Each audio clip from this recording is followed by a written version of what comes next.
All right, welcome to Hoops Tonight here at The Volume. Happy Monday, everybody. Hope all of you guys had an incredible weekend. Well, we last week finished our top 25 players in the NBA rankings list like we do every single year. All new criteria, still the same amount of upset people. And I thought it'd be fun to try to hash it all out with Logan and Carson, the guys from Nerd Sesh. Guys, the area of the list where I faced the most debate, there's obviously a good amount of debate around the tail end of the list. Like, I didn't even have Paul George in my top 25 this year. There's just so many good players. Like, I actually had a preliminary list that was like 46, 47 players long that I all thought had like at least reasonable cases to be considered top 25 players in the league, but not too much debate there. A little bit of stuff like, oh, where do you put Ja? That's kind of weird. Where do you put Victor Wembanyama because he's got all this potential? Like, how do you factor all this kind of stuff in? But to me, that stuff pales in comparison in terms of interest to the top part of the list. And so for me, the 11 guys that I picked for my superstar tier, my main thought process here is basically these are guys that if they're the best player on your team, you have a solid chance to build a championship team around them. So, for instance, the guys immediately behind them for me, guys like Kawhi Leonard, Jimmy Butler, even at this point in his career, there's such a big injury factor that there's just such a big kind of like there's a blind spot in terms of whether or not you're actually going to get that type of production out of them. So this is, to me, where the cutoff is at 11 guys. And the 11 guys in the particular order I put them in were Jokic, Luka, Giannis, SGA, Anthony Edwards, Anthony Davis, Jayson Tatum, LeBron James, Kevin Durant, Steph Curry, and Joel Embiid. So what I want to start before we actually kind of work through this list, is there anybody that you guys had that you think deserves to be included in this tier that I left out? Let's start with you, Carson. No, I think that you have the right group here, but the one dude who I do want to mention, and you already explained why he can't be here, it's because he is never healthy, unfortunately, when it matters most, never available for the playoffs, is Kawhi. I still think he's a top 7 player when he is healthy, when he is on the court, just completely dominant, brutally efficient scorer, gets where he wants physically in the playoffs, ridiculous pull-up shooter, still a really high-impact defender, but when you're talking about 4 straight seasons that he hasn't finished, like even at the point where you can put him on the court and he's not 100%, like he can't be out there at all. I just don't think when you're talking about entrusting a full year of your franchise that you can have him as a top 10 guy, unfortunately. Yeah, I tend to agree. And if we had healthy Kawhi, I think he'd crack my top 10. I want you guys to let me know if I'm off my rocker a little bit. I know I'm an excitable young fella, but I really wonder if Victor Wembanyama should already make this list. The reason I say this now, before before I'm struck down here by my fellow basketball geniuses, he's in one of the worst basketball situations in the NBA. Like, his roster is just not up to par. And I do think that Wemby is a step down from like being the number 1 de facto option in comparison to all the other guys that we've mentioned. He's not perfect. He's in no means a finished product right now, but in this hypothetical scenario that we're doing, it's a league-wide redraft. The league is restarting. And so the way I see it, there's a lot of guys I think that have different and better arguments considering the fact that they're going to have different rosters around them. And I think Wemby would be the beneficiary, a really big beneficiary of having just a more competitive roster where the league is more balanced in the way that we're doing this thought exercise. So just with his defensive tools, how great of a defensive playmaker he already is, how much better he could potentially get next season. Do you guys think it's crazy that I'm considering him for this list, that I think he has a legit case to be in the top 10 here? He certainly has a case. I mean, the hard part is like it's mostly theoretical at this point in terms of actually seeing him play. Like, there's something so unique about the NBA playoffs in terms of like going from matchup to matchup. Like, to me, Anthony Edwards is such a great example of this, where Anthony Edwards like put up a monster statistical postseason. And even over the final half of the postseason, like the second half of the Denver series through the tail end of the Dallas series, like he still was putting up crazy statistical performance relative to most of his peers around the league. And most people think he sucked. Like that's how crazy the NBA playoffs are. It's so physical. It's so intense. The game planning is so good that like it's just really, really hard to play well in that setting. And when I think about Victor, I just think if someone told me like we're going to all just hands down agree he's top 5 in the league at the end of the season, of course I'd believe you.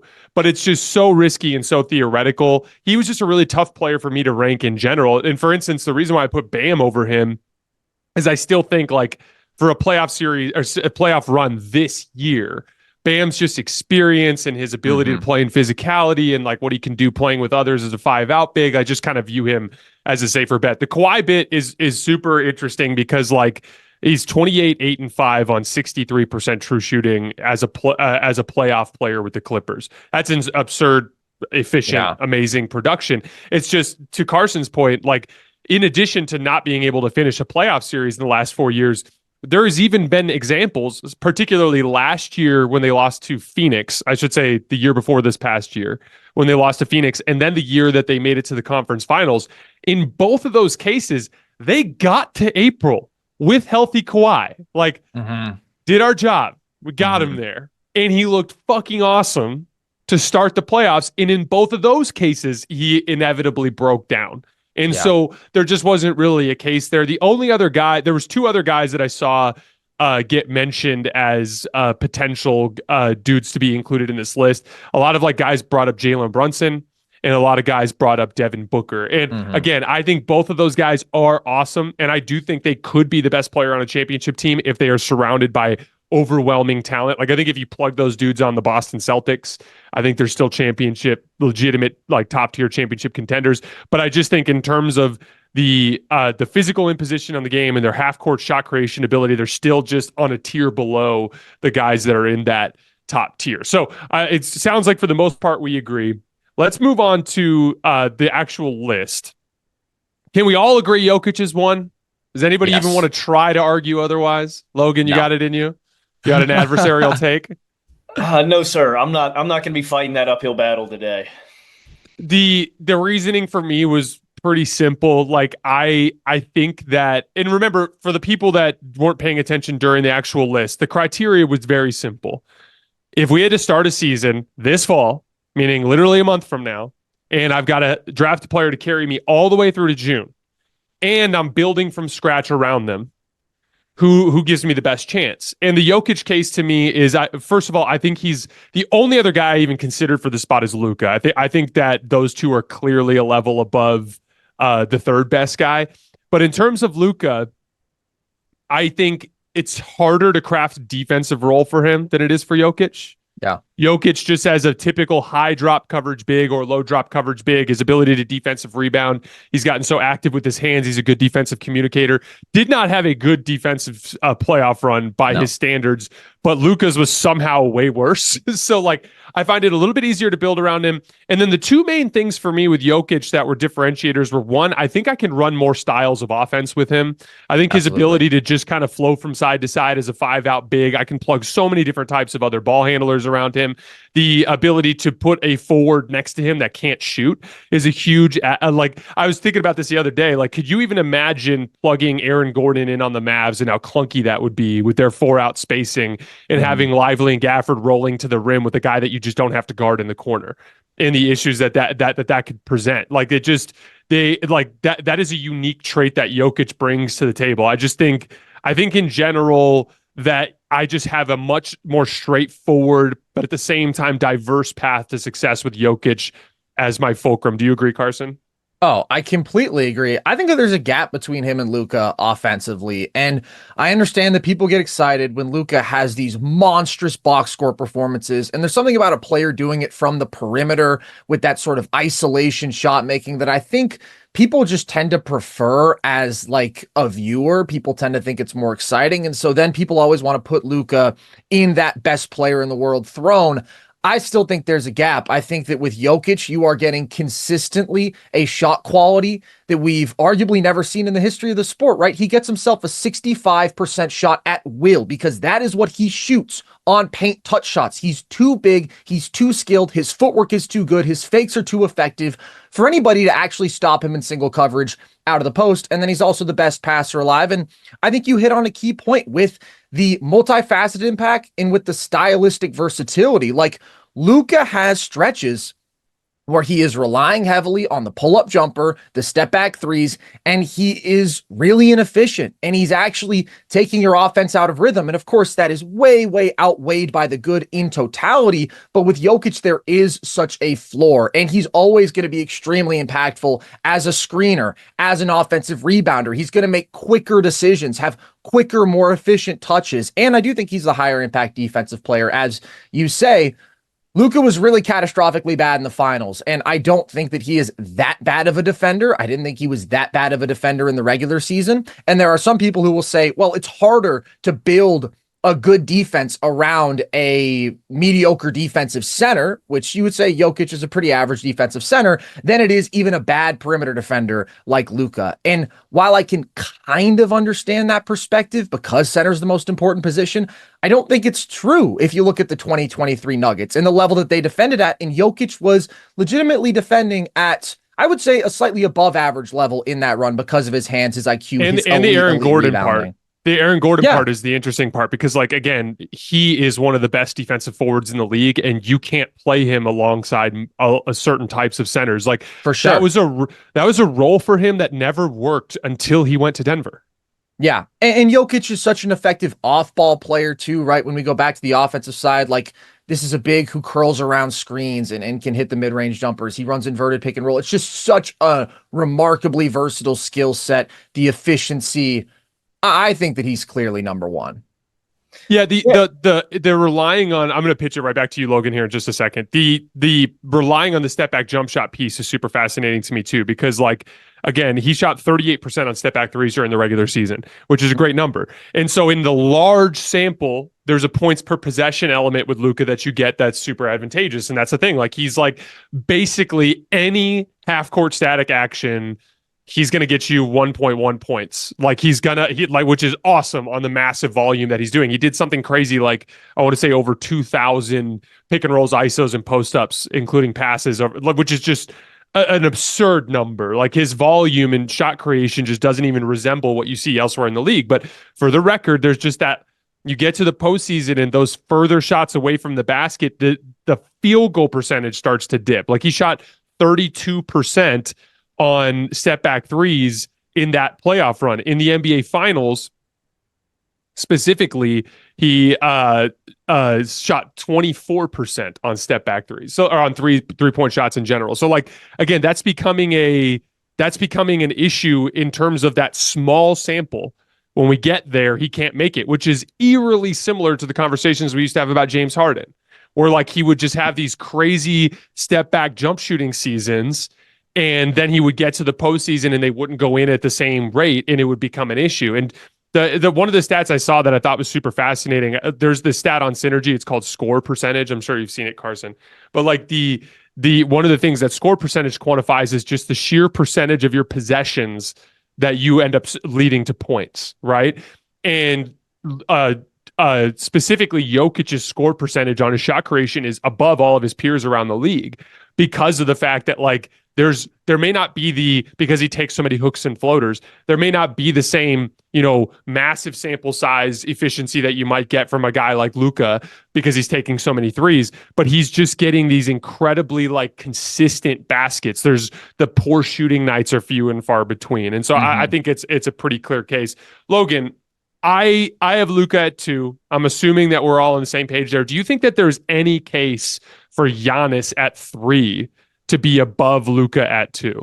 Yeah, I actually do have Giannis at number 2 on my list. And the last thing that I want to add real quick about the Jokic-Luka dynamic that you guys are talking about, the other feather and cap I'd put in Jokic's cap is that you're talking about the volume that Luka has during the regular season and how much of a burden he does playing like that.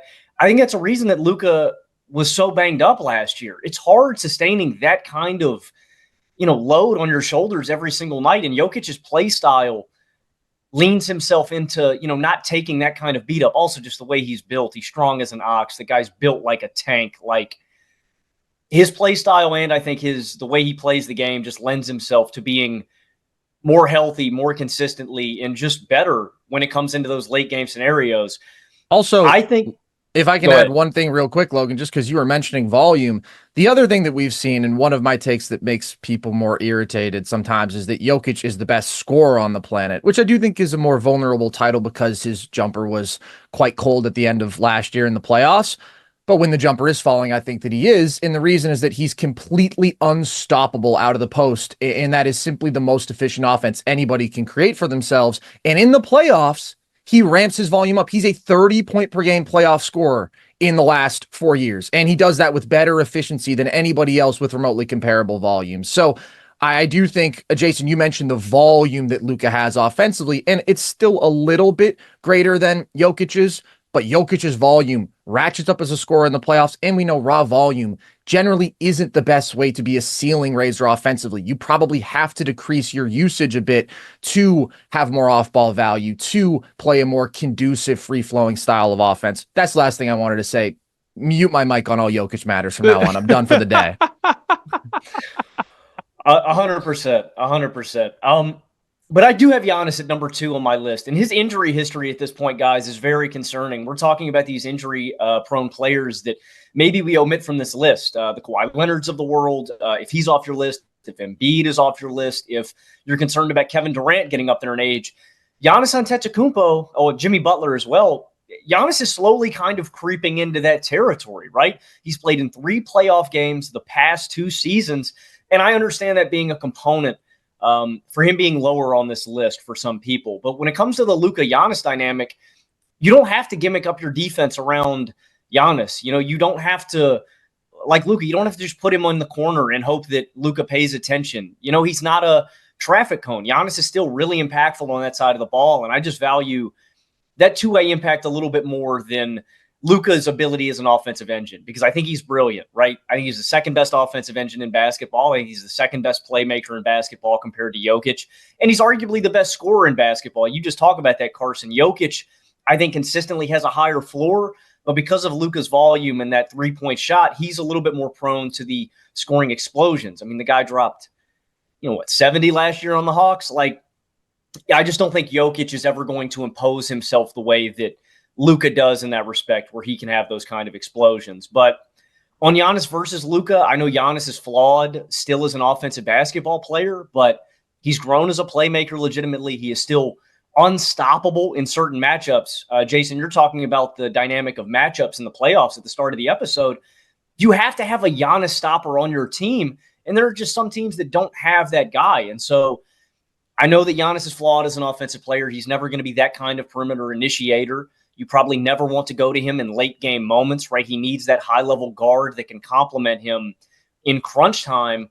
But I think he's more impactful on the two-way side. And I think in a lot of ways he's gotten a little bit more, he's gotten a little underrated after these 2 seasons. But I understand with his flaws and with his injury history, if you're cooling a little bit on Giannis at this point in his career.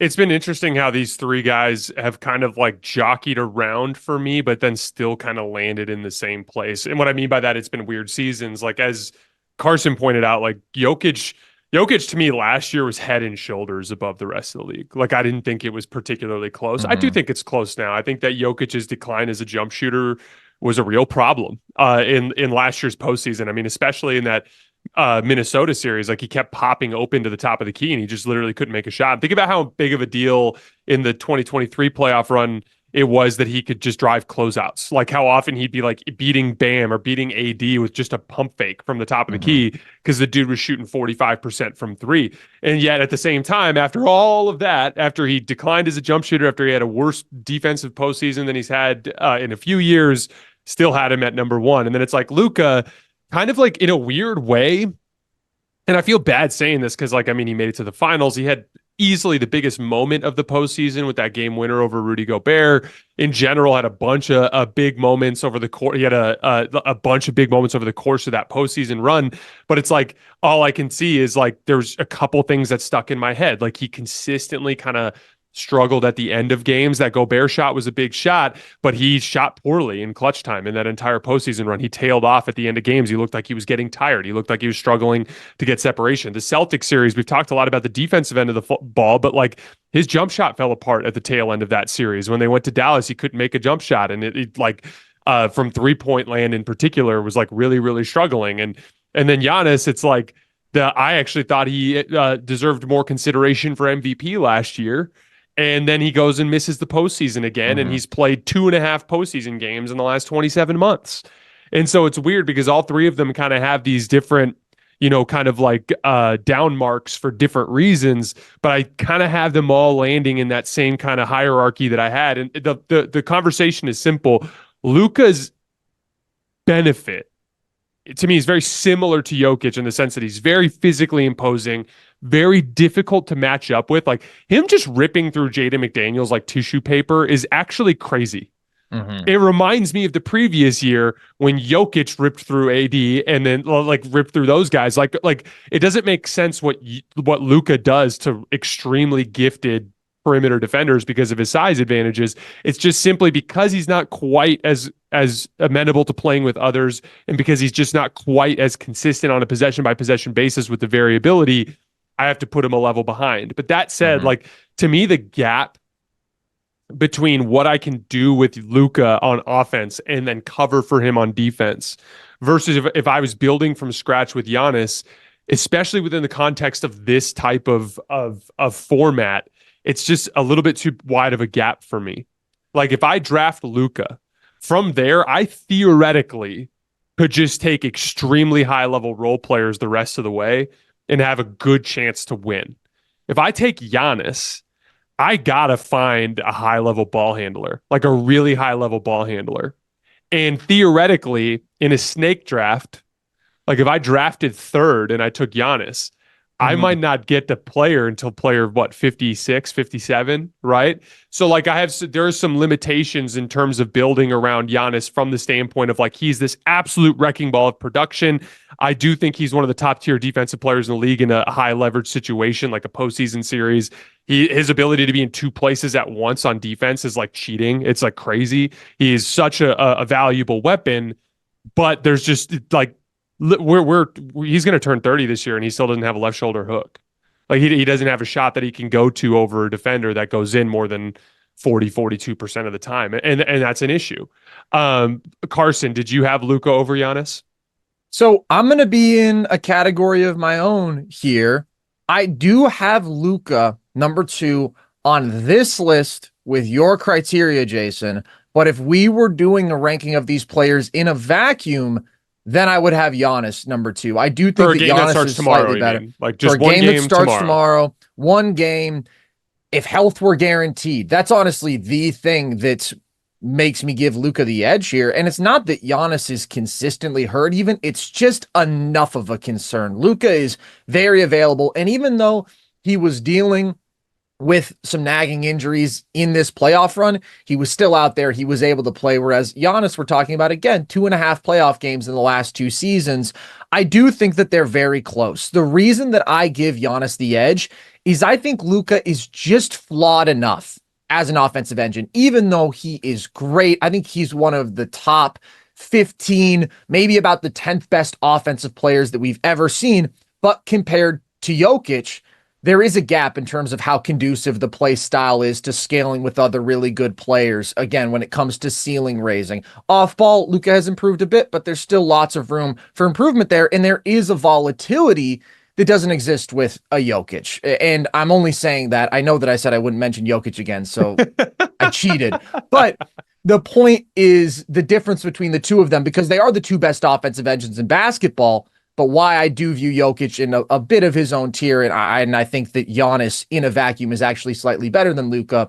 Luka had bad series in these playoffs. He was pretty bad against the Clippers. He was bad in the finals. And especially with this older version of Luka, who in a lot of ways I think is the best that he's been because he has grown as a pull-up shooter, but also who simply doesn't get to the rim at nearly the same rate that he did when he was younger. Like he is just more prone to, all right, I'm shooting 20% from 3 in this series, and I'm going to take 10 pull-up step back threes in a game. And like, that can be a tough watch. Again, that is not good for team offense. And he doesn't have the same paths out of it of, all right, well, I'm just going to be super effective as a screener. I'm going to get a quick touch at the elbow and spot a cutter. All these things that like a Jokic could do. Again, I cheated there. But I also think that Giannis is a little underrated right now. And Jayson, what you say about having to pair him with a high-level ball handler if you want to win the title, well, I think, yes, that's absolutely ideal because of his limitations as a half-court shot creator in crunch time, which is something that I've been critical of for his entire career. It's the reason that, honestly, I was skeptical when people initially wanted to proclaim Giannis as the best player in the league. Yes, that's ideal, but also, like, look at 2021. He didn't have that. Middleton played well in that run. Drew Holiday was wildly inconsistent. Middleton, although he did play well, was still inconsistent. Giannis was just such an overwhelming force, and he was so dominant defensively as well, where I do think he's taken a bit of a step back now with a few more years of tread on his tires, that he was able to will you there. And when you talk about the great regular season forces that we've seen as well, like when it does come down to just carrying the group around you to 55, 60 wins, like nobody has been better at that than Giannis over the last 7 years. I mean, that's what he's done for the Bucks year in, year out. So I think that we tend to hyper fixate on his one flaw, which is that he is not a skilled shot maker, that he is not a skilled half-court creator. And I want to be clear, that is a meaningful flaw. I don't want to dismiss that. At the same time, we've seen him dominate in spite of that in 2021 in the playoffs, in 2022 in the playoffs without Middleton on the floor when he was incredible. And the last time he was there was ugly because even though he dropped 38 and 20 on the Heat in that final game, which I think we can sort of gloss over, he was playing a dominant basketball game. Then he melted down in the clutch. He couldn't make free throws. He couldn't overpower Bam physically. And it was a really, really ugly way to go out. I do think Bam is like the worst matchup in the league for him because he moves so well, because he's so strong. Like, you can use the term Giannis stopper, but like Bam is the one most problematic matchup for him in basketball. I still think at the end of the day, you're getting a guy who walks into 30, 12, 6.5 on 65% true shooting, has improved as a playmaker, and is a top 20 defender in basketball that very, very, very few teams have an answer for. And because he does have such overwhelming physical imposition, and the playmaking is so good now, and the defense is so good now, I think the baseline there is higher than Luka. So although it feels like I'm making a Giannis case, I do have Luka number 2, but it's really because of health. Yeah, the health thing has been really bizarre the last few years because like that was literally his calling card is like, oh, he damn near inverted his knee in the conference finals and here he is playing and dropping 50, right? Like that was kind of the thing.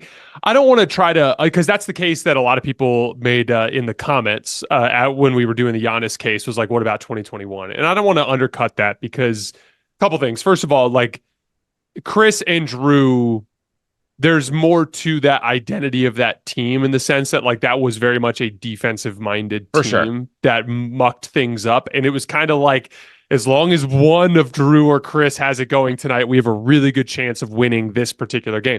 But then there's also this part, and I hate doing this because I hate trying to undercut champions, and they are bona fide NBA champions. That title counts. There's no asterisk in my book. Giannis is a legitimate finals MVP, all that stuff. That said, I thought that was the weakest champion in the last 5-6 years. I think that 2021 Bucks team was that like it's so funny how there's a focus on the bubble as being the weird season, but the truth is like everybody played normal basketball till March, and then when they went to the bubble, there was 0 positive tests. So like everyone that was there played. Like it was like a static basketball environment. The 2021 season was weird. It was short. We had like, remember all those, like, it would be like, oh, half the Bulls are sick. They're all out this week. And it's like, we've got this weird roster of a bunch of journeymen playing today. Like that was a weird season. And like all the teams that made it to the conference finals in the previous year all got hurt. If you remember correctly, like it was just kind of a weird year. So like, I'm not trying to undercut that or I'm just saying like, they haven't been able to replicate that since. And like last year, it was like, oh, let's bring in a high-level ball handler in terms of Dame instead of Drew. And then they promptly ended up having a whole bunch of other issues that were opened up by virtue of the fact that Drew was gone. And so the point is like, I do think it's just a little bit tougher to build around Giannis. You guys all make good cases. I know we could talk about this forever, but I'm gonna move on just for the sake of keeping the show moving. TD Tutty taking it to the house. In for 6. Whatever you call a touchdown, one thing is for sure. Touchdowns matter more at DraftKings Sportsbook, an official sports betting partner of the NFL. On the ground, in the air, from the special teams or defense, we don't care how they score them. We want to bet on touchdowns. And DraftKings Sportsbook is the #1 place to bet touchdowns. Ready to place your first NFL bet? Try betting on something simple, like a player to score a touchdown. Go to the DraftKings Sportsbook app and make your bet today. You can also bet on who's going to win the Super Bowl. Right now, DraftKings has the Kansas City Chiefs as the favorite at plus 500, followed by the San Francisco 49ers at plus 600. Ready to do a touchdown dance of your own? New DraftKings customers bet $5 to get $250 in bonus bets instantly and get 1 month of NFL Plus Premium. Download the DraftKings Sportsbook app and use code HOOPS. That's HOOPS. That's code HOOPS for new customers to get $250 in bonus bets when you bet just $5 and get 1 month of NFL Plus Premium. Only on DraftKings, the crown is yours. Right now, I have Carson at Jokic, Luka, Giannis, and I have Logan at Jokic, Giannis, Luka. Do you both have SGA at 4? Let's start with you, Logan. Yeah, I do have SGA at 4, and I would hear an argument if people wanted to above Luka. I think that he does have more two-way value. I think SGA is a damn good defender, but I just trust Luka more as an offensive engine. I think SGA brings less playmaking value, but when we're talking about like scaling to the playoff stage, that was a big criticism of SGA's this regular season, shade detractors. And I don't know why that befuddles me, why there are groups of people who just hate on certain basketball players, why they actively hope to see their downfall. That's strange. It's the foul grifting, I think. I think the foul grifting is like objectively unlikable. And when they see guys do the like throwing their body and throwing their arms up, I think people just automatically get turned off to it. I also think Shai's just really good at using his body, though. Like the way he initiates contact and uses that elbow, the change in pace. I think SGA has one of the most like elegant, beautiful games in basketball. He's one of my favorite players to watch. He's unstoppable. He has so many counters to everything that the defense throws at him. His change of pace is elite. The way he explodes to the bucket. He's one of the best finishers around the rim. Like, when we're just talking about inside the arc scorers, manufacturing shots everywhere on the floor from inside the arc, SGA's up there he might be the best. Jokic is definitely up there. Luka's in that conversation, but SGA, if you have them above those guys, he's not lagging far behind. And so, top-tier offensive engine, great two-way value, but I don't think he's as prone to having these scoring explosions as like Luka. Like, I worry about him going across the finish line and, when you need those big time, like scoring explosions. SGA's going to give you 30 every night. He's damn good for it, 36-6, but that's one of his flaws. And then I think in comparison to Giannis, he just couldn't have the pronounced defensive impact, but SGA is one of the most consistent guys in basketball. And when you're talking about that malleability, Jayson, right, in terms of roster construction in this thought exercise, I think SGA is one of the most malleable guys. Like, Giannis gives you such a high floor, such a high baseline. A great guard gives you that great ceiling. To me, SGA is one of those great guards that gives you that great ceiling. And I think you could put a lot of guys around him that complement him. He's going to take the scoring load every night. He's going to give you 30. He's going to make at a pretty high level. And he's going to play really great defense. So I don't think I could have anybody else in this number 4 spot. I don't think I'd hear an argument for anybody else to crack this top 4. I think they're solidified for me. With this criteria, I agree. If we were just talking, again, presuming health peak to peak, then I would probably have one game in the 4 spot. I'm taking LeBron, man. No, okay. Well, listen. I'd take LeBron over Giannis for one game still. It's close. I do think that, yeah, the one game makes it interesting. But if you were talking even about like just a playoff run, I mean, there's just a level of physical dominance that Giannis can sustain over that run. With SGA, there's just a scoring floor that is the highest in basketball. I mean, it's ridiculous. This is a guard who scored 30 points per game last year and made almost 54% of his shots from the field. So I think he's a very clear for really the only limitation is that he's not an elite playmaker at this stage. I think he's an above average playmaker, but you see like there are stretches in the series where he's just not processing things quickly enough. I actually thought that in the Dallas series, he was underrated as a playmaker. And I thought that although that offense was a bit stagnant overall, he was pretty consistently getting the ball to the second side. He was making skip passes, and it was just shooting and a lack of ball movement around him that really let him down. And in that environment, with these congested paints, right? When you are basically constantly seeing a big and helping position because they're just willing to roam off of whatever shooter was in the weak side corner. Like SGA is still scoring with great efficiency in that environment just because as a one-on-one shot creator, he's the most consistent dude that we have in the league. Isolation, pick and roll. He's the leading restricted area scorer among all guards, and he is the best mid-range shot maker at the guard spot that we have in basketball. Threatens the drive, stops on a dime, as Logan mentions, has ridiculous body control, numerous counters. He's just incredible. I also think there was so much weird SGA discourse to come out of the Dallas series. On the defensive side of the ball, there were also people who thought that like it was his fault that Derrick Jones Jr. and PJ Washington were knocking down wide open corner threes, as if when you blitz a pick and roll ball handler, you don't need the low man to slide over and tag the roller. Like SGA's doing his job, and he did it reasonably well. Like those were the shots the Thunder wanted to concede, and dudes who are generally not good at those shots were good at those shots. So I do think SGA is an above average defender. That he's not as good as the stocks totals would suggest, but I think he's an above average defender who does have some versatility on that side. Not the most versatile offensive player in terms of like off ball value, playing with another real on ball star, but I don't care. He's so damn good at what he does that I think he's stamped in this spot. There's just such consistent offensive brilliance.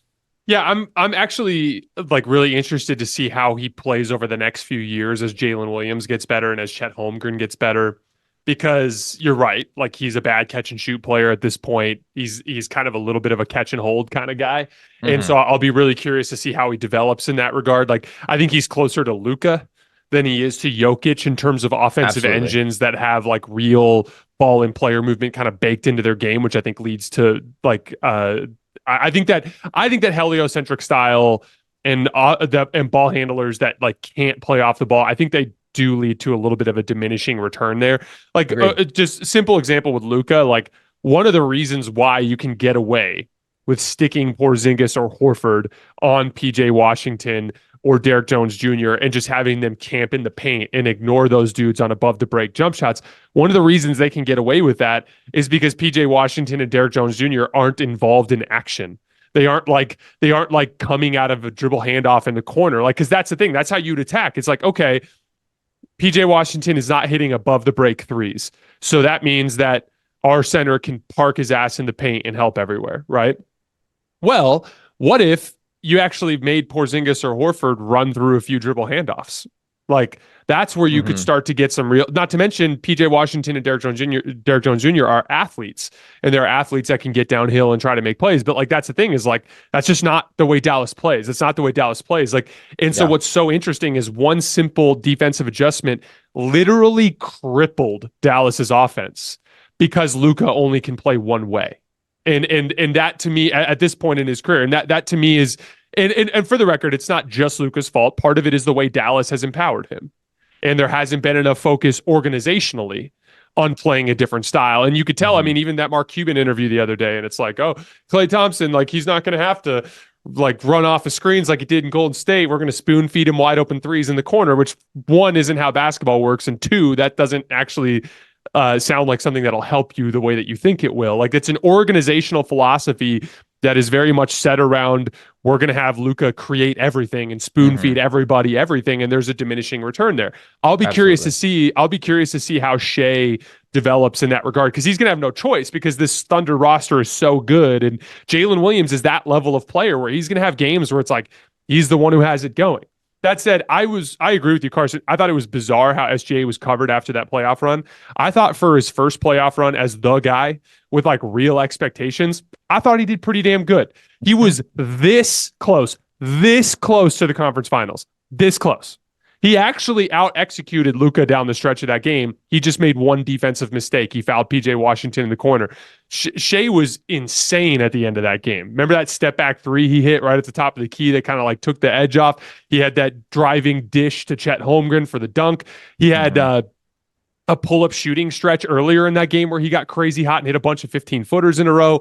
He was this close to sending that game to Game 7 in Oklahoma City, where Oklahoma City would have been favored. I actually thought he played Luka more or less evenly in that series. The one thing that is a little bit tricky there is I thought Luka had a much tougher defensive matchup. Like Lou Dort is the best guy to guard Luka in the league because he's a fire hydrant that Luka can't bully. And Luka spent half the series complaining at the refs and limping around because Lou was kind of playing super physical on him and putting that level of like hurt and pain on him. But like Shea did play extremely well, and I am a big believer in him in the long run. And like the other thing, like, oh, he missed some reads. Every damn player in the league misses reads except for Jokic, Luka, LeBron. Like if it's not the top tier passers, it's like those guys are up here and then there's a chasm and then everyone else. Like it's such a natural, like transcendent ability that you can't like teach or train. It's like you either have it or you don't. That like, yeah, you get better at making reads and Shea will miss fewer reads as he gets older, but like with exception of those top tier playmakers, he's never going to get to that level. Like Shea's not going to be an 11 assist a game guy. It's just not in his game. So number 5 is where I started to get into a bunch of arguments with people. And the way I see it, everyone below this tier, everyone below Shea has like gaping holes that are like harder to deal with. And so in my opinion, like I had Embiid at 11 and Ant at 5. You could swap those and defend it. Like if you said, guys, I have Ant at 11, I'd be like, that makes sense to me. I have Embiid at 5. That makes sense to me, even though I had the opposite. My case for Ant was very simple. Essentially, he's the most available star in the league right now. You can book him for 79, 78. You know, he's going to play damn near every game the entire season. I believe that his production from the postseason was a legitimate leap. So I expect Ant to average 28, 6 and 6 on 60% true shooting this year. I think that's a something that I would be surprised if he didn't reach at this point. I think the jump shooting is real. I think all of that is real. And then as far as his postseason production goes, I actually think way too much focus was put on Ant struggling, which by the way, he did, but not enough was put on the fact that like that Minnesota roster is really limited offensively. Like the roster is really limited offensively. They were limited offensively all year because they've got defensive specialists, guys like Rudy Gobert, guys like Nickeil Alexander-Walker, guys like Kyle Anderson, guys like Jaden McDaniels. These are defensive specialists that are playing massive minutes for them. And the benefit is they're this big bully physical team, but they, of course you can put 2 on the ball and pick and roll against Ant, and those guys aren't going to be able to consistently score off of it. That's not to say Ant doesn't have a lot of room for improvement. Specifically, the first 2 games of the Western Conference Finals, I thought he was way too passive in just getting rid of the basketball and not looking to attack in different ways, like in transition or in just straight one-on-one to avoid that second defender. But the reality is like, I think in terms of regular season production, he's in the very top tier of guys that I would expect to carry a team for an entire season this year. And as far as postseason production goes, you really can't do much better than the postseason he just had for a guy at 22. And I think he learned a lot of lessons. He's coming off the Team USA experience. So each of you, I want you to start by telling me why you think I'm wrong for picking Ant, and then who you would have at number 5 instead. We'll start with you, Carson. So I have Ant just a couple spots lower than this, and I think he's a really tough player to rank. I do think that his greatest strength is availability and the fact that he is trending upwards at this very moment in a way that really nobody else on this list is. Like, I do think you can do a little bit of projection with Ant, expect a little bit of improvement this year because that's just the natural course of a player of his age going into his 5th season. And I still think that there is meaningful room for improvement with him. I mean, I thought in the first series and a half of the playoffs, before he fell against Denver, really, I thought that he was outstanding. Part of that was that the pull-up shooting was just ludicrously good early, especially against Phoenix. I mean, he was barbecuing them with the mid-range game. He was barbecuing them with the pull-up threes. And I think that we do have to acknowledge that, like, he's not quite that level of pull-up shooter. Like we see over his first 3 postseason appearances, like a 10% leap in effective field goal percentage as a pull-up shooter, which even if you think like, okay, because he is such an imposing downhill threat, because of his strength, right? His ability to just bounce off of guys and get to those mid-range looks like that makes him a better postseason shooter. I would agree with that. I just don't know that it's that sort of gap. Like that's where I am still hesitant with the sample size, even though it's a bigger sample size now, it's still just 27 games. And there can be a lot of noise in numbers when you don't have a sample much larger than that with something very specific like your pull-up shooting. But I am really high on Ant because of his strength, because of his athleticism, because he has been a good pull-up shooter when it matters, because he is generally a plus defender. I think he's a really, really good on-ball defender who just has some lapses in focus off ball, and he can clean up on that. The reason that I couldn't have him all the way up at 5, though, is what we saw in terms of his decision-making and playmaking in the Dallas series. I'm with you. It's a tough offensive situation, right? He doesn't trust Rudy Gobert off the roll. He doesn't want to hit him. And there's a lack of consistent shot making around him. And he's playing with two bigs. And he's playing against a really good defense with awesome rim protection. All of that is true. All of that is fair. At the same time, he was tentative.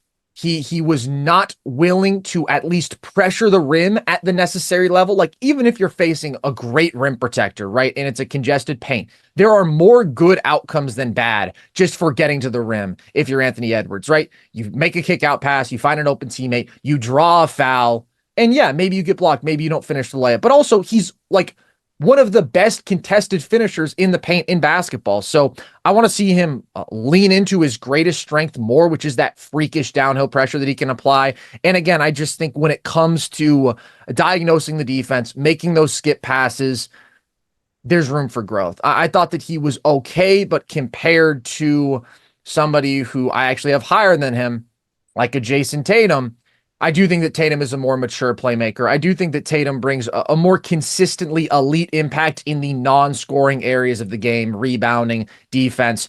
It's close because Ant is a more reliable number one scorer. And if you want to favor that, I mean, I have been on that very side of the issue, arguing that for Ant. Like you say, Jayson, it's so close with a lot of these guys.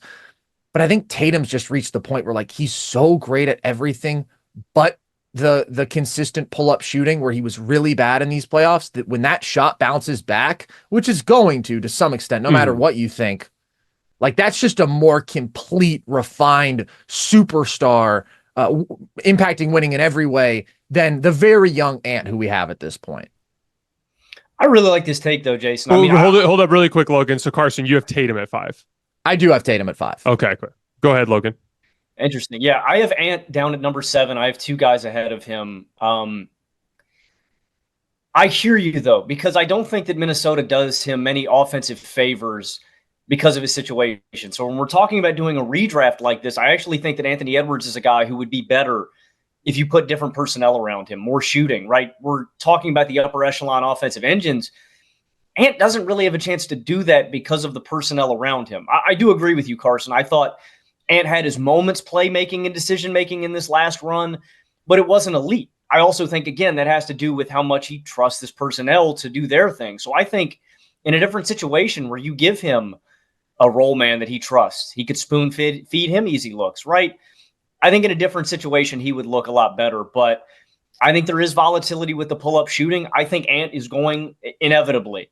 I think he's going to be in this top 4 one day. I think he's probably going to be in the top 3 one day. I think he's going to be an elite pull-up jump shooter.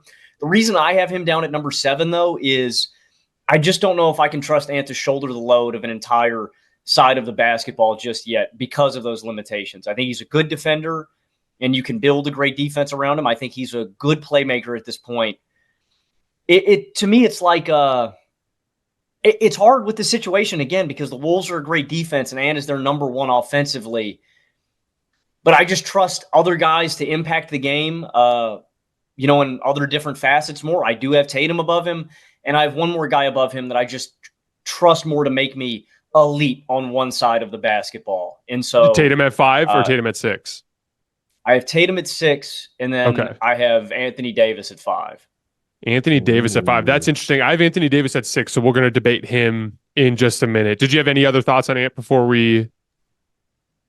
No, sir.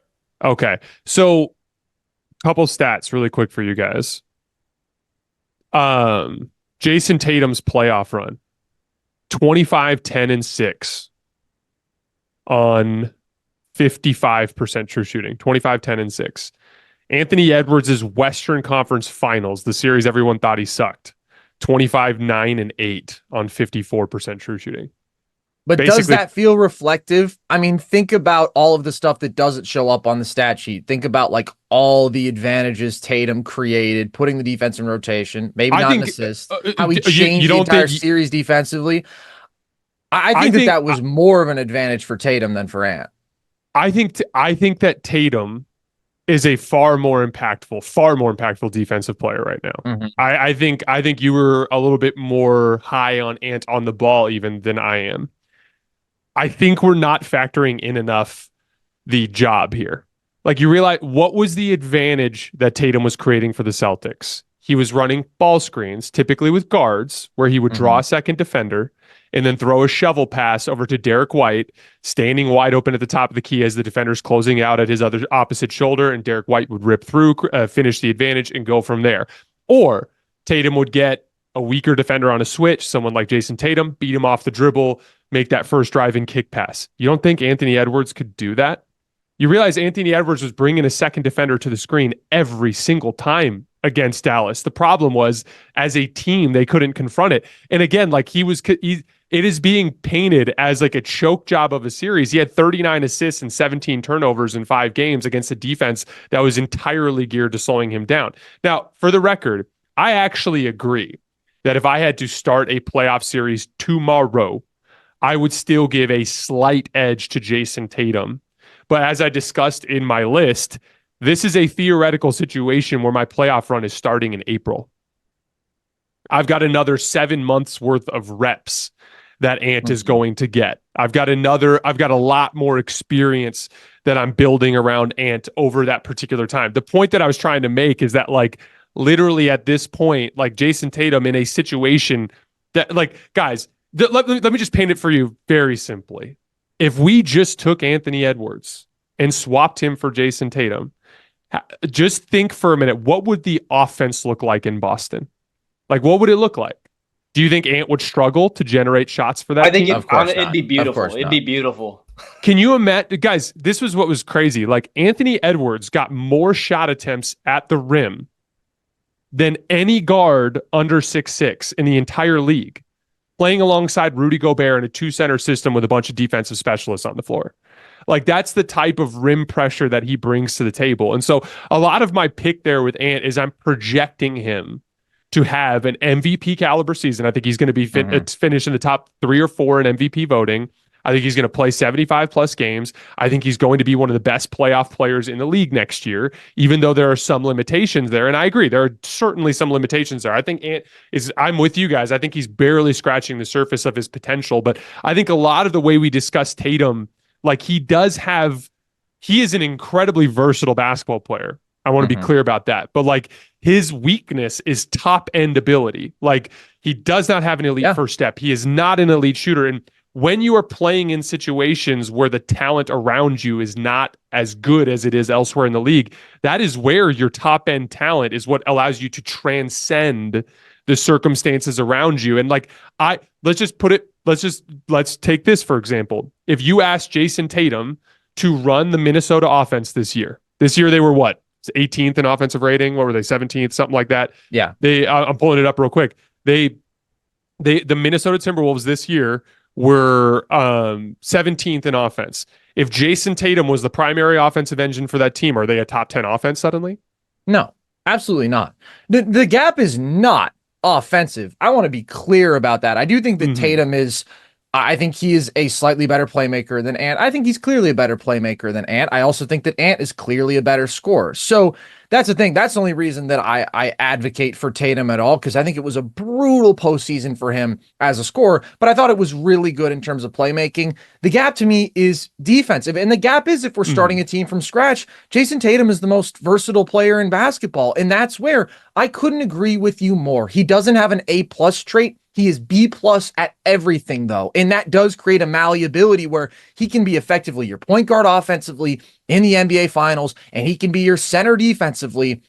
And I still don't think he gets enough credit, because everybody looks at Jaylen Brown and the job that he did on ball on Luka, which was super impressive. But Tatum's ability to be the primary matchup for the centers, to hang with them on the glass, to not get attacked in terms of post mismatches, and then to legitimately switch 1 through 5, like, that shut down so much of the desperation that other defenses had to go to, right? Blitzing and creating 4-on-3s and getting these easy lobs off the roll. Like, I think Tatum was the most important defensive player in that series, and that's just a weapon and an impact he has that Ant doesn't at this stage. So long term, I think Ant's going to be better than Tatum. Like, I feel weird. I feel so weird about how everything's gotten with Tatum because I feel like there were so many people last year who wanted him to be in the MVP conversation. And I was like, he's just not at that level as an individual player. But then after the playoffs, I mean, there are so many people who take it much too far and say he's not top 10 and are just solely focused on the scoring. And my take on that is it's always been an inconsistency of his. It's always been frustrating.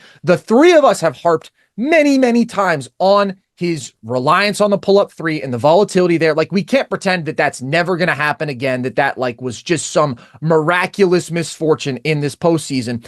But it was the worst possible version of it. And when I think about a Tatum who shoots 38% from three over a playoff run, which is totally possible, like, that's just the most complete player in basketball. Definitely not the best, not top three, not even top five, because I don't think Tatum is a top five player in basketball in a vacuum when healthy. I just think he and Ant are the two most available stars, and Jokic. So I really like them to carry me through a regular season and just consistently be out there on the court. But he's very complete and he's extremely versatile. And at this stage, I do think that maturity makes a difference. Ant's 23. So I cannot whatsoever discount the possibility that Ant takes a slightly bigger leap than I'm expecting. And that could be the difference between him being 5 and 7 this year. And I do think he has a higher ceiling than Tatum. And I think he'll eventually be better than Tatum. It's just at this point, I do trust Tatum more in terms of all around impact. I think you made a very good case. For the record, I have Jayson Tatum at 7, and I do not see a gap. There's not a large gap. These guys are all kind of in the same tier for me. My case has been very simple that, like, I believe, especially by April, that Anthony Edwards' top end skill, that ability to just get to his spot. So, like, in this postseason run, all of his struggles were against double teams. It was double teams and passivity. There was no one-on-one matchup where he struggled. There's really no one that can guard him. And that to me is that top end skill. I, for the record, as I'm building a roster around Ant, I would be hyper focused on finding a versatile defensive forward to play at the 4 that can do a lot of the stuff Tatum does. And I am such a huge believer in everything that he did. I agree with you. Like, even though Jaylen Brown won the MVP, so to speak, I actually still think Tatum was their most useful and most important player over the course of that playoff run. He just isn't playing very well right now, which is a whole other issue, which I think he's going to be fine. But that was definitely the biggest debate in my list, was where we have Ant. So number 6, I had Anthony Davis. The main reasoning there is, like, Anthony Davis had the best postseason or post-up season of his career. He's taken a significant leap as an individual shot creator in a way that he hadn't in the past. Like, you can dump the ball to the post to Anthony Davis, and it's actually good offense now in a way that it wasn't in earlier phases of his career. I'm a huge fan of him as a 5-out fulcrum. Like, just in general, as like a guy who screens and rolls into space and functions as a scorer. I actually think, other than Jokic, you can't do much better than him. He was another guy who shot over 50% on floaters and hooks. He didn't shoot over 60% like Jokic's crazy ass, but he shot extremely well on floaters and hooks. That was a big leap forward for him this year. I thought he was incredibly impressive in the first round series. I thought he played Jokic to a standstill. I thought he was incredible in that series. I thought he was going right at him. I logged the possessions earlier. There were 9 possessions where he, like, straight up went at Jokic one-on-one, and he scored on him 7 of the 9 times. By the tail end of the series, Denver was, like, straight up double teaming him on the catch, switching Aaron Gordon on him, overloading the paint. They were doing all kinds of stuff like that. I think Anthony Davis is a very useful offensive foundation. And I think he's one of the very best defensive foundations in the league. He's been very available over the course of the last year and a half. I think he's a player that scales up in the postseason.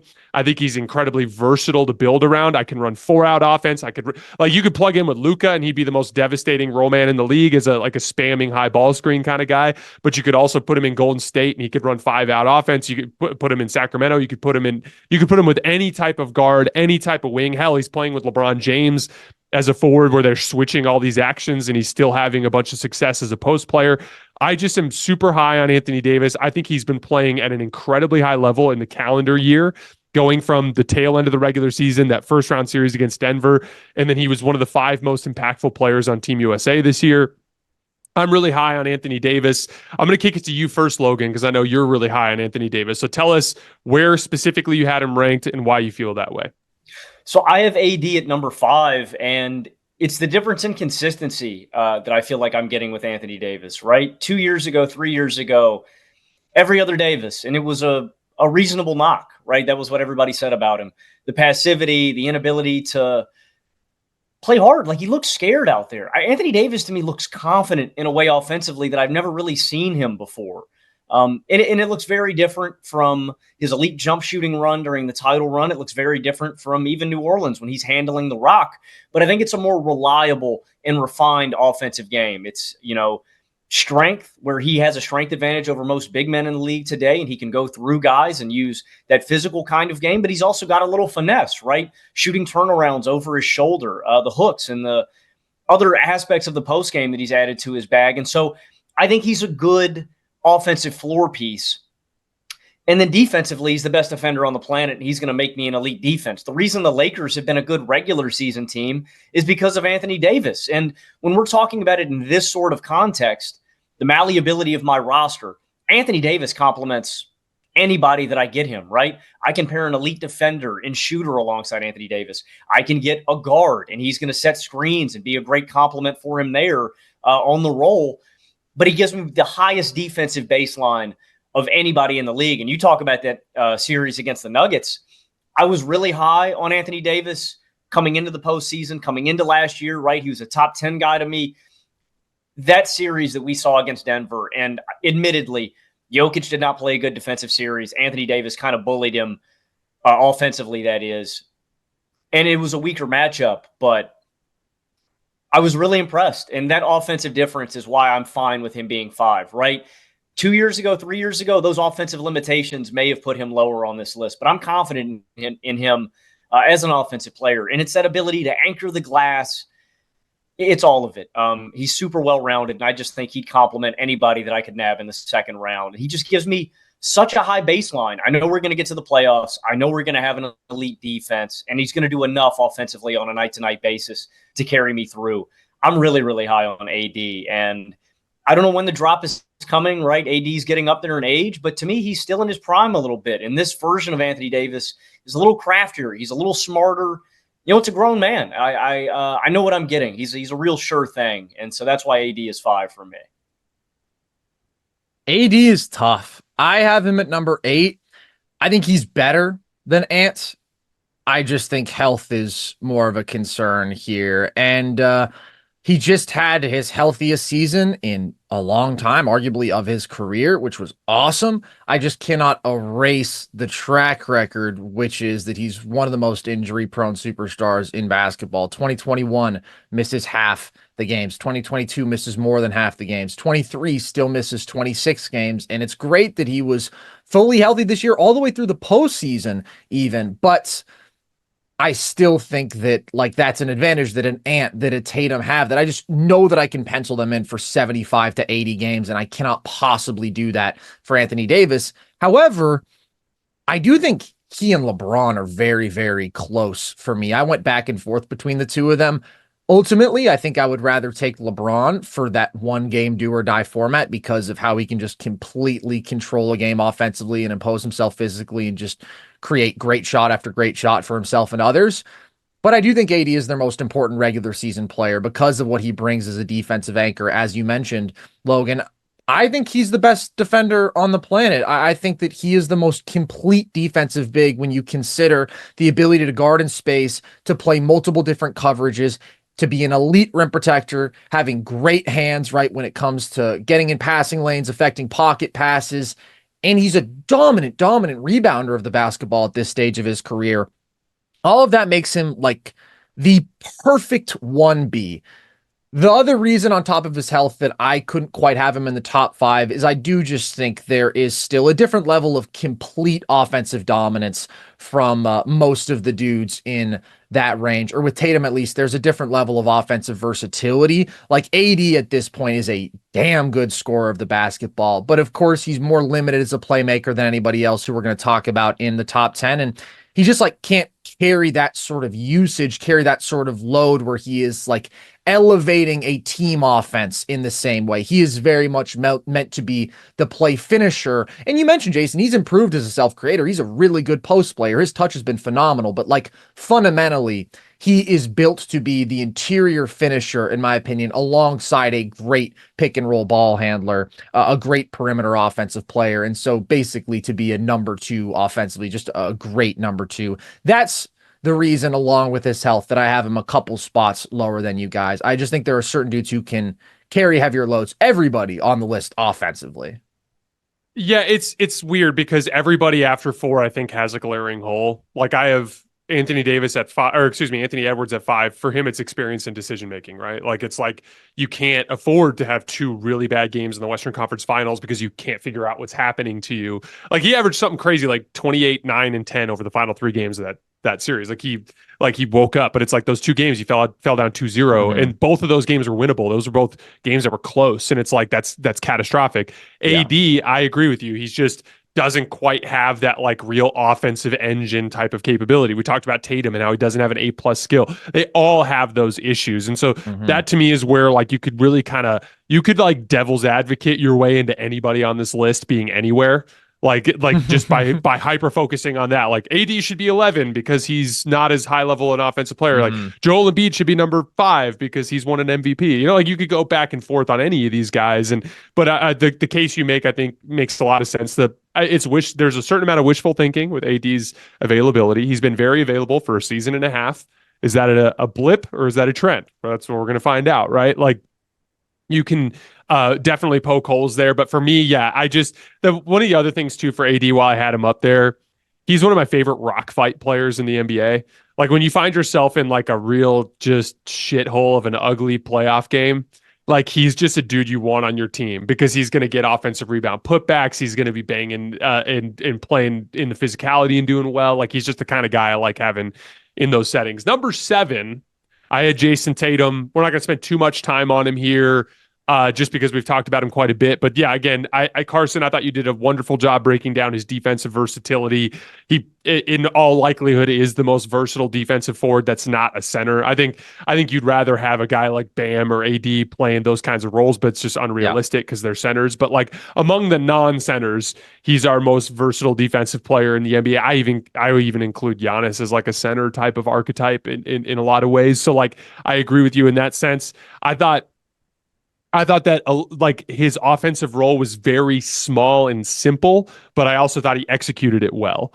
Like, yeah, just get that initial advantage and we'll play drive and kick. That's a very easy role. There are a lot of players in the league that would kill to have that role, but that's the role Tatum has, and he did it extremely well. I have, so hold on really quick. I have Carson. You had Tatum at 5. Yeah. Who did you have at 6? I haven't given my 6 yet. Okay. And, why don't you go ahead and give us your 6? I know that this guy is just off your list, Jayson. I have Joel Embiid in my 6th spot, which is interesting because similarly to Tatum, who I think I have higher than some people might at this point, like I've been a big Embiid critic over the years. And when people have elevated him into the best player in the world conversation, I just don't think that he's earned that, and I do think that there are very, very legitimate qualms with his postseason performance that doesn't just come down to dumb luck. Like there are things that have consistently failed him. The reason I have him at 6, the most obvious red flag and reason to have him lower than this or to have him off your list is health. I mean, he is the most injury-prone player on this list, more so than AD, more so than anybody else who you would have on this list. Here, though, I am going with a little bit of optimism. When I think about the ceiling that is presented by any of these players, like the gap between Embiid and everybody outside of my top 4 in this list, Jokic, Giannis, Luka, SGA, like it's just massive. I think that when Embiid is playing at his best, when he's healthy and available over the course of a season, postseason, which to be fair, he's never been healthy over the course of an entire season. But if you get that one run, if you strike that gold, I just think the gap in the ceiling justifies me having him above an Ant, who I don't think is that level of a dominant force yet. Like when Embiid is on the floor, he's just a one-of-a-kind monster. Like, this is a dude who legitimately can give you 33 to 35 points a night on elite efficiency, who is unstoppable facing up, who's 280 plus pounds and yet handles the ball very effectively. Obviously going to eat up free throws. And then defensively, I have my issues with him. I think sometimes he gets overrated there because of his limitations in space, because of his lack of quickness moving up and down the floor in transition. But as a pure rim protector, he's one of the best that we have in basketball. So there's just a ceiling of taking away the rim and being completely unguardable as a scorer offensively that makes him obviously one of the absolute best regular season playoff performers. The reasons that it hasn't translated in the same way to the playoffs, his jump shot has consistently failed him. And this year was improvement in that respect. Like, we saw him actually have some really good jump shooting performances against the Knicks. It was still inconsistent, but like the couple years before that, he's averaging like 0.6 points per jump shot in the playoffs, which is just awful and way, way, way worse than what we've seen from him in the regular season. His playmaking also, where he's going to see way more double teams in the playoffs, has consistently been an issue. Every year, I'm pretty sure, before this season, he had a negative assist to turnover ratio. And yeah, he demands a huge amount of defensive attention, but he was not able to consistently create a high shot quality for his teammates as much as he should, considering how many double teams he's drawing, because he didn't always make the reads, turn the ball over too much. I also think him wearing down physically is a factor here, because even though he's been on the floor in these recent postseasons, rarely has he been 100%. And I don't think that that's a cop-out. I mean, this year was the most hurt that he's been with the meniscus, and it was the best he's played. So I do think that that's a bright spot overall, even though it was still a flawed performance. But like, if you're an Embiid defender, there's always been something that you could point at, right? He broke his face. He's sick. His knee this year. And so you have to factor that in. But I think that there is a level of dominance that he can reach that is just different from everybody else who I have below him on my list. So I have him at 6 because of that. If I'm just thinking, you are my number one, I need you to carry me to a title. I need you to carry me to 55 wins in the regular season. Embiid has a capability to do that the people below him can't. But I also understand if, because of health, because of playoff stuff, because of lack of stylistic versatility, you have him off your list, because all of those things have come back to bite him. To your point, there's nobody that could like actually run roughshod over everyone else on this list. Like, you know, like if you were like, hey, Steph Curry's just going to like fuck everyone up next year and just outplay Luka head to head, and then he's going to outplay Jokic head to head. Like, you would be stunned if you saw something like that. But like, Joel Embiid has that potential. That's always in there. Like, I've been saying this forever. Like, he might just wrecking ball everybody at some point. Like, he has that potential in a way that no one else on this list does. I had him down at 11 for the simple fact that he is a down mark in all three of my primary criteria. Is he a reliable regular season performer in the sense, like, is he going to play 75 plus games and give you consistent production every single night? No. Is he the guy that ramps his game up in the postseason? No, it's the opposite. Is he a guy that plays, that has a lot of versatility in different types of play style? No. He's a drop coverage big. He can't guard in space. He has to play. I don't even think he's a good high drop coverage big. I think he needs to be in a deep drop. I think that's pretty much the only way you can play. You got to park him out at the rim, and we've seen him against the Celtics in particular really struggle to guard in space. And then on the opposite end of the floor, guys, like we just saw him look like a fish out of water playing alongside other players in ball and player movement. Like, literally look like he doesn't know what to do. And so those three reasons for me were the main reasons I put him at the bottom of this list. But to be clear, I don't see much gap between 5 and 11. That was just my rationale for putting him at 11. Logan, I have AD at 5 for you. Who do you have at number 6? We already talked about him in depth. I have Tatum at 6. You have Tatum at 6. Okay. Who do you have at number 7, Logan? At 7, we also already talked about him. That is where I slotted Anthony Edwards in. Yeah, that's where you have Ant. Okay, Carson, who do you have at 7? I also have Ant at 7. Yeah, Ant at 7. Okay, Logan, who do you have at number 8? At number 8, I have Stephen Curry, and Steph was a hard guy to rank because we're talking about, flaws, and I think that Steph is he's definitively the least impactful defender on this list. But again, we're talking about situations. The Warriors have not done Stephen Curry any favors with their situation for the past few years. I mean, no moves. He's carrying an insane burden of this offense with, I mean, who do you guys, we'll take a poll here real quick. Who was their second best offensive player last year? Was it still Clay? I think it's still Clay, which is not Yeah, good. I'd probably say Clay, but yeah, it wasn't. It was close between him and Kuminga, which is not good. Yeah, not at all. And so I think that Steph's issues and Steph's last stretch of this season, his last 20 games or what everybody wants to point to, I think it gets a little bit exacerbated because of how big the anvil is on Steph's shoulders trying to carry this team with, limited floor spacing, with lineups with Draymond Green, with TJD, with Kevon Looney, with your second best, with Kuminga, with your second best offensive players being Klay Thompson or Kuminga or, B-Pods. Like, I think Steph has such a hard job. And in this redraft, I can pick whoever the hell I want around him. I'm just going to give him more options offensively. I'm going to get another secondary superstar alongside him that can help alleviate some of this pressure off of him. And I think at certain positions, I can pick and choose athletic, defensive-minded guys that are going to make up for his limitations defensively. So I do think that Steph has lost a little bit of a step in terms of athleticism, in terms of rim pressure, right? I think you'd be a fool to not highlight those things. But again, Steph can stress a defense the way nobody in NBA history has ever been able to. I mean, you saw it in the Olympics. Francis throwing two dudes at him, and he's still like, yeah, give me the ball back because I'm going to bang this thing. He's just that kind of player. And when I'm thinking about the criteria here, Steph is still a playoff riser. I anticipate when he gets to that stage, he's one of the best gamers ever. He's going to take and elevate up a notch. He's the guy that in a game 7, in a game 6, when I need to put the nail in the coffin, he can give me 40 to 50 points when I need him to. And during the regular season, he's going to make me a great offense if I have the personnel around him. And we're going to be a good enough defense if I put the pieces around him. And so the real issue, the real tough decision I had to make here was between Steph and LeBron. And the component for me between that matchup was, who do I trust more in the regular season to give me their all, to play up to 100%? If this is a one-game format, I'm going to be honest with you guys.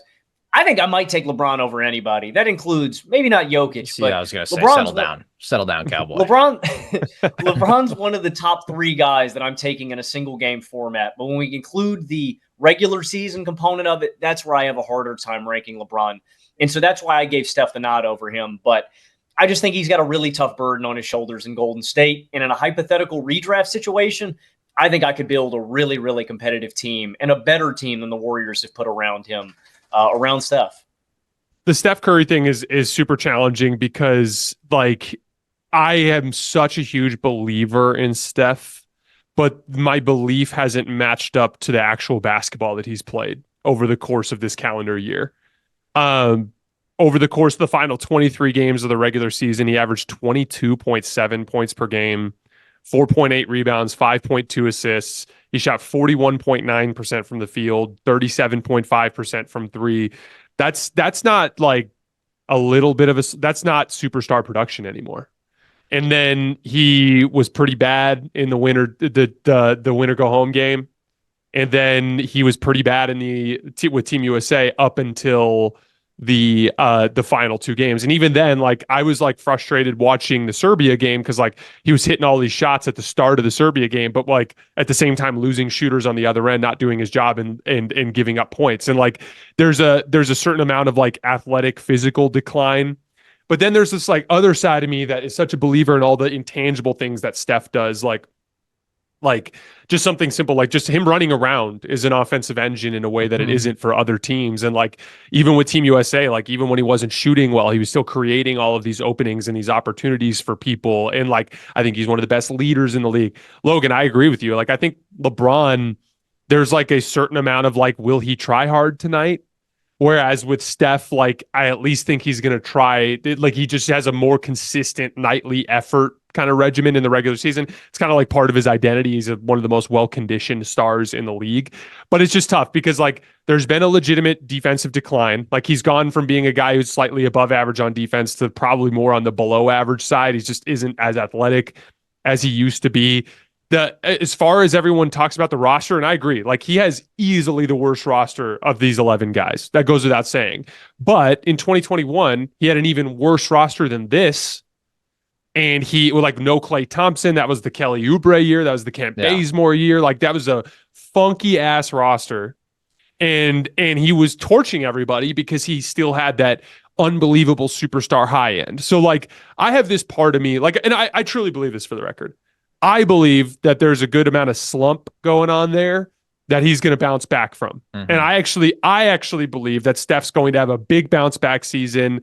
I think the Warriors will kind of rejoin the middle of the pack in the West, and Steph will kind of re-enter some of those conversations. But that is wishful thinking at this point.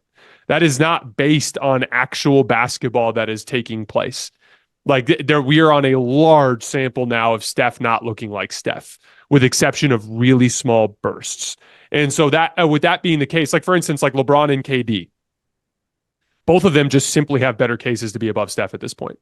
They just do. They're both substantially better two-way players whenever they need to leverage their athletic gifts, and they both have been playing better offense for a long time now. So my wishful thinking isn't enough to justify, like, kind of taking emotion out of it and trying to look at what's actually taking place. So, Carson, where are you at with Steph? Where do you have him ranked?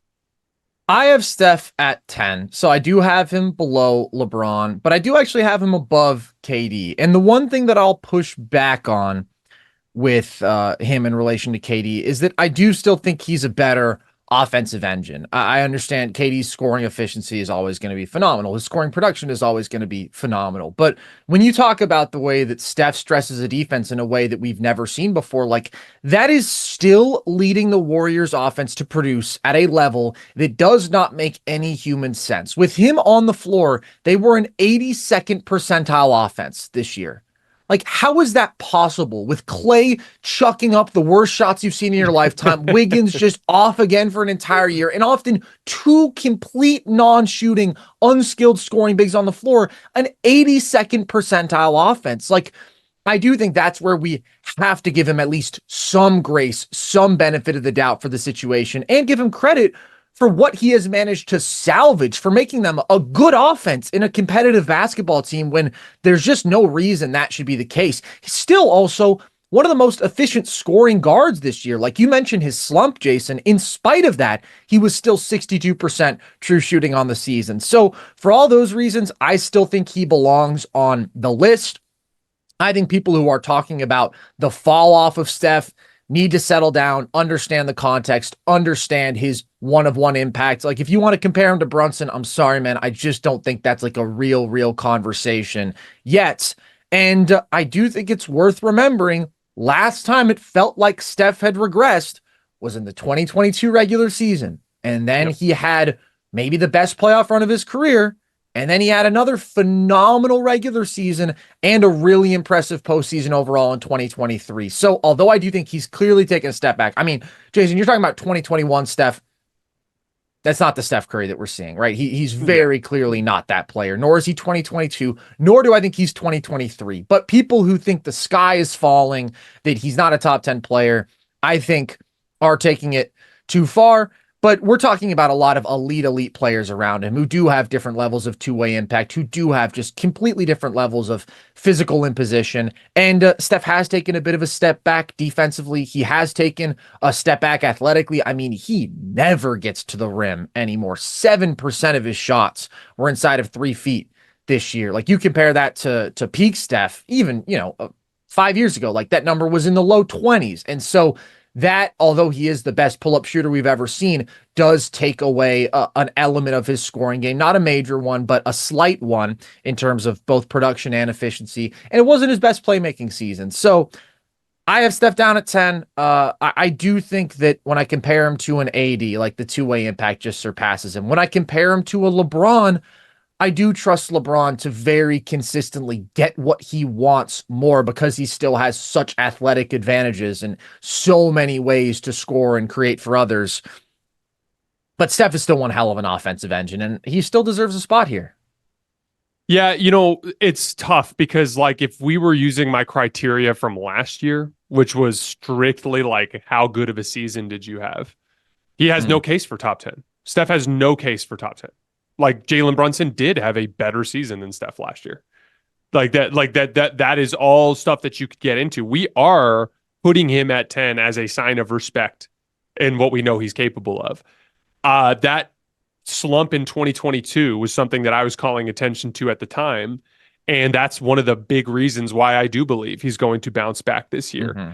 It just was weird because like to your point, during that 23 game span from February 23rd on when he was in his slump, the Warriors only had a 114 offensive rating with Steph on the floor. So like during the slump, like the reality is all the running around has a certain amount of value, but you need Steph to hit shots. Mm-hmm. He needs to hit shots. He needs to punish teams.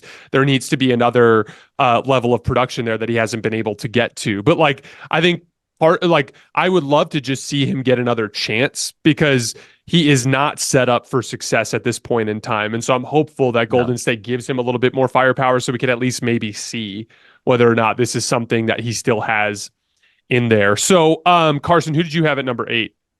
So at 8, I have AD. You have AD at number 8. Okay. Mm-hmm. So my number 8 was LeBron.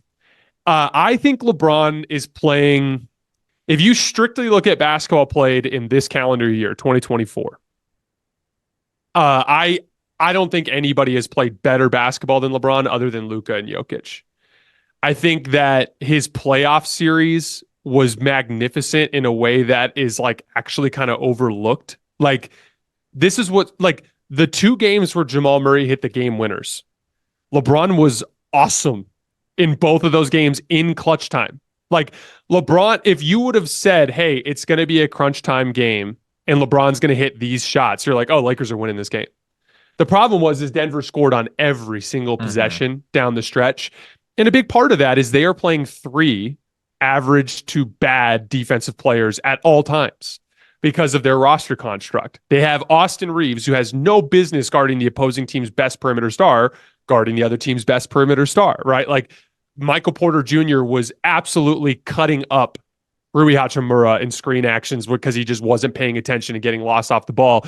Now Rui had a bunch of other tough responsibilities, spent a bunch of time on Jokic. It was a tough series, but like those guys were overmatched. And like, honestly, I thought LeBron was playing like true top tier superstar basketball in that first round series. And a couple of Jamal Murray buckets in a Denver offense that was unstoppable at the end of the game ended up being something that they couldn't overcome. But LeBron was playing at an insanely high level in the postseason run. He played at an insanely high level to end the regular season. And then with Team USA, like just another wonderful example of just his overall versatility and like everything that makes LeBron such a Swiss Army knife. And so again, I think he's going to play 65 to 75 games this year. I think he's going to play hard in maybe half of them. So I think in terms of regular season production, in terms of overall two-way impact, he's probably close to the bottom of this list of 11. But in any high leverage moment, I still take LeBron over just about anybody in the world other than those guys at the very top. So I have him at number 8. Did you guys? Why don't you guys? Let's start with you, Logan. Tell me where you guys had LeBron ranked. I have LeBron in my next spot at number 9, and I completely agree with what you just said. That's the big component to me. A playoff run, a playoff series, a big game, a big moment. There's only one guy I'm taking over LeBron, and that's Jokic. And that's just a testament to what he is. The rim pressure he can still exert on the game, the genius basketball IQ, the fact that, I think LeBron, I can't remember the stat exactly, but it was like he's the only guy to shoot 40% from behind the arc and like 70% at the rim or something ridiculous like that. Like, that's 40-year-old LeBron, man. That doesn't make any sense. Like, the fact that you're talking about the Denver series, the fact that he can go to basically a post-up against everybody, and it's one of the most efficient play types in all of basketball, the fact that you have to send a second defender or he's getting that shot off, the physical tools combined with the skills. Quick stat for you guys, Logan, since you shouted it out. Among high-volume post-up players that ran at least 250 post-ups last year, LeBron was second in the league behind Jokic. It's insane. Incredible. The physical tools combined with the basketball skill that he has, combined with the IQ, there's nobody else I would want in a big game playoff run. It's only the regular season component, just because I know LeBron physically cannot hold up to the physical toll that an 82-game season would take on him. I just know he's not going to exert himself physically the way I need my number 1, 2. So that's why he's down at number 9. It has nothing to do with ability whatsoever. What about you, Carson? I basically completely agree with Logan. I have LeBron at 9 as well, and it is because of the regular season effort and also regular season availability. This was LeBron's healthiest season in a while, but he's consistently been good to miss 25, 30 games a year over his seasons with the Lakers. So yeah, he's not going to carry you through a regular season in the same way that some of the consistently available, very high effort younger players at the top of this list are, but he wouldn't be number 2 for me in a single game format.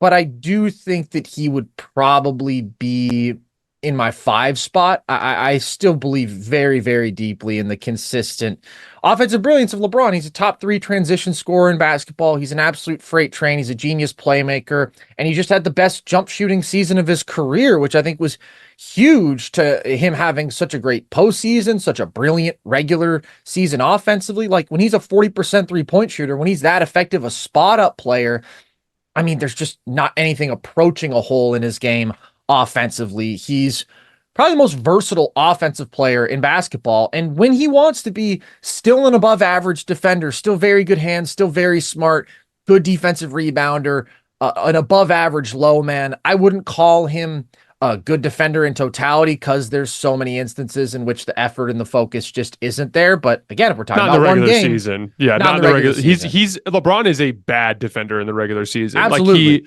Because the problem too is the Lakers constantly ask him to play that low man position behind Anthony Davis, and that's like a position you have to play hard.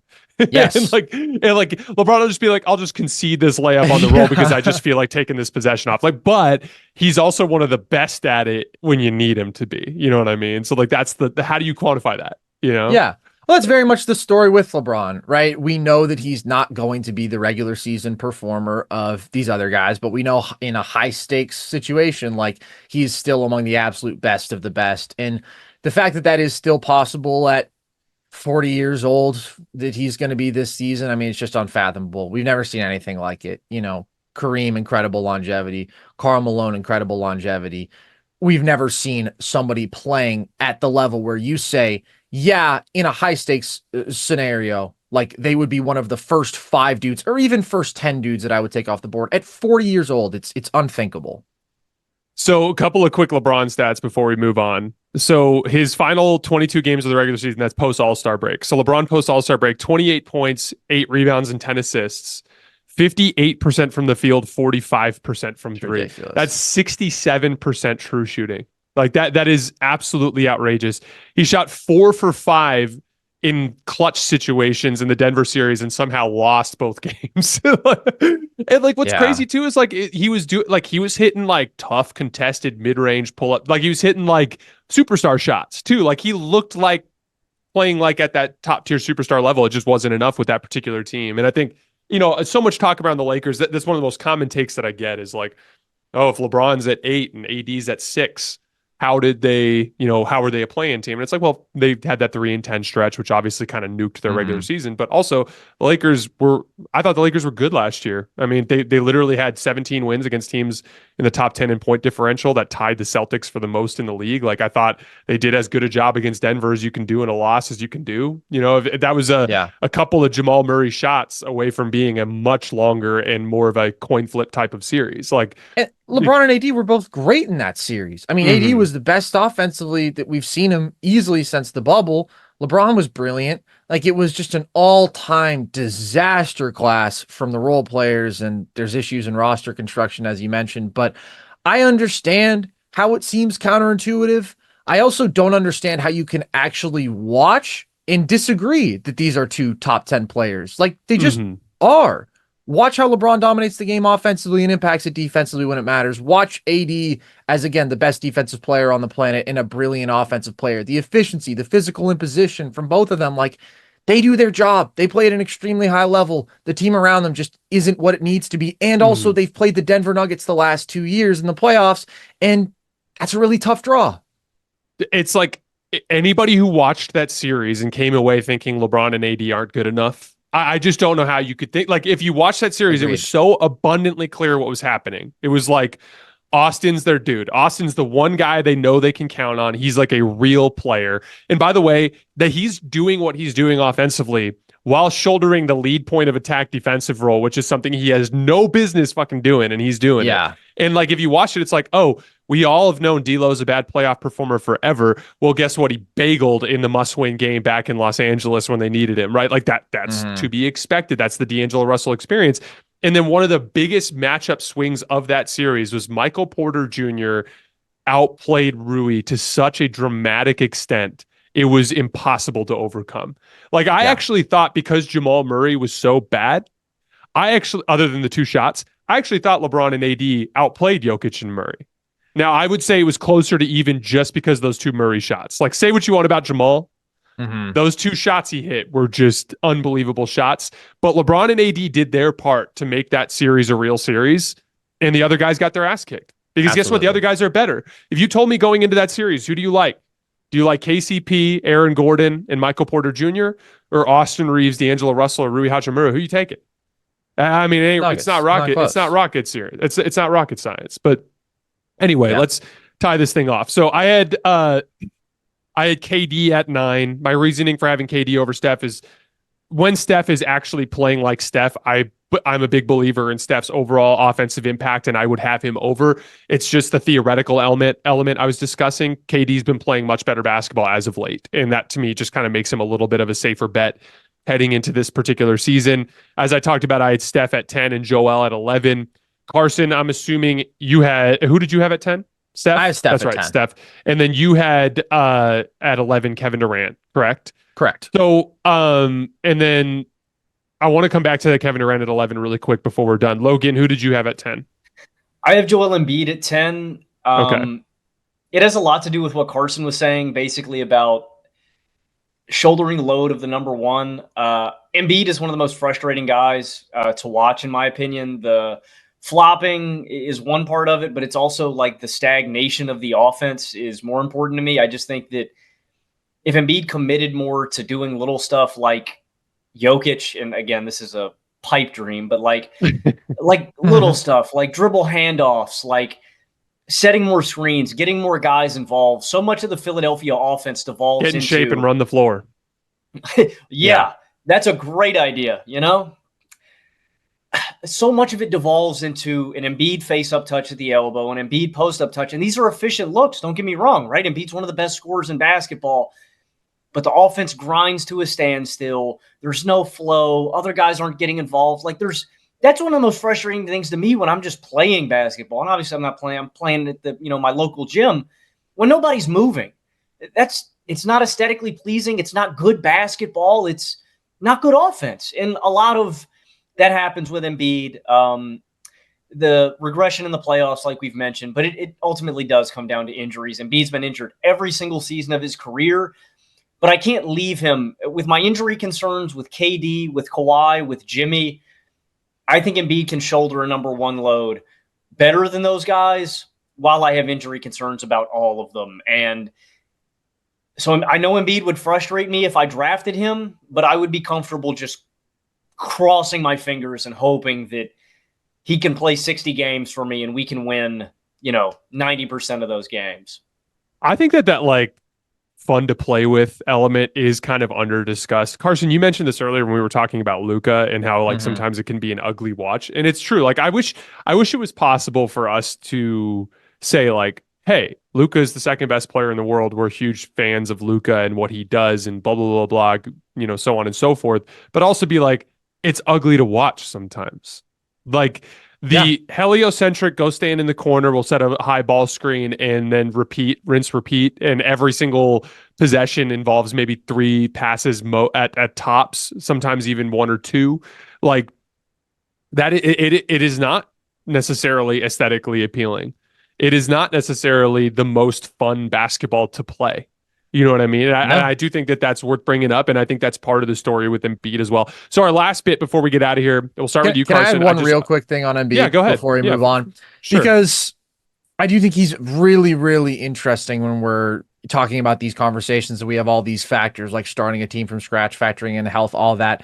The one thing I do want to say, as an Embiid critic over the years, the reason that I do have him higher than you guys, I mean, just to put into perspective what we saw this year, where I think we can all agree, like it was still a flawed Embiid performance. He wasn't as consistent as we would want. He wasn't good down the stretch of games. The playmaking was better, and that is one reason that I'm encouraged with Embiid. But still, I mean, over 4 turnovers a game, some really rough stretches in that respect.